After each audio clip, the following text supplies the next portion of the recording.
আজ 12 ডিসেম্বর রোজ শুক্রবার বাদ জুমা মাধবদীর ৩ নং ওয়ার্ডের ছোট মাধবদী এলাকায় ভূঁইয়াবাড়ি জামে মসজিদ থেকে মাদক বিক্রির প্রতিবাদে বিক্ষোভ মিছিল ও প্রতিবাদ সভা অনুষ্ঠিত হয়।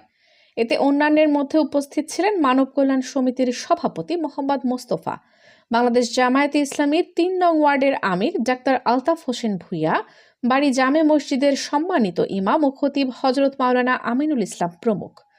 মিছিলটি মাধবদী ৩ নং ওয়ার্ডের বিভিন্ন রাস্তা ঘুরে ভূঁইয়াবাড়ি জামে মসজিদের সামনে এসে এক সংক্ষিপ্ত প্রতিবাদ সভার মাধ্যমে শেষ হয়। সমাজে যারা বিয়া শাদী হয় একথাটা সবাই কান দিয়ে শোনেন। বিয়া শাদী যারা হয় বিরাট বাদ্যযন্ত্র বাজায়।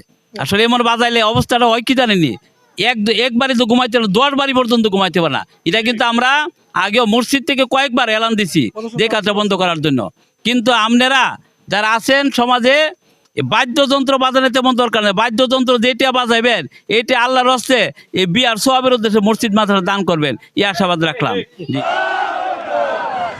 রহমান রহিম। আজকে আমরা জুমা নামাজের পর মাদকের বিরুদ্ধে ডাইরেক্ট অ্যাকশনে নেমেছি।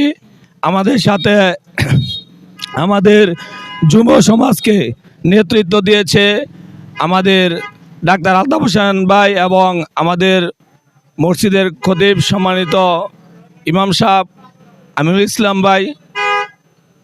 আপনারা দীর্ঘদিন যাবৎ দেখতেছেন আমরা সিনিয়রদের বড়দের পরামর্শের মাধ্যমে আমরা একটি কমিটি করেছি। এই কমিটি আমরা দৈনিক বিক্ষিপ্তভাবে আমরা অভিযান চালাইতেছি। প্রতিদিনই কিছু না কিছু মাদক সেবী এবং মাদক ব্যবসায়ী আমাদের কাছে ধরা পড়তেছে। তবে তারা আমাদেরকে প্রতিজ্ঞা করতেছে যে নেক্সট সময়ে তারা এই কাজ আমাদের এই সমাজে করবে না। আর আমরাও যুব সমাজ এটাই চাইতেছি অন্তত আমাদের ৩ নং ওয়ার্ড থেকে যাতে মাদক দূর হয়।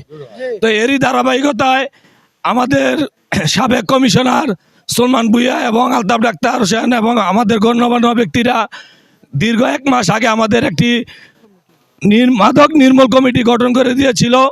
এই কমিটির মাঝে আমাদের বেসের যারা আছে কাউসার, শাহিন, ইসমাইল, হান্নান, সেলিম, রাসেল, ভূঁইয়া সহ যাদেরকে দায়িত্ব দেওয়া হয়েছে প্রত্যেকে যার যার জায়গা থেকে তারা চেষ্টা করছে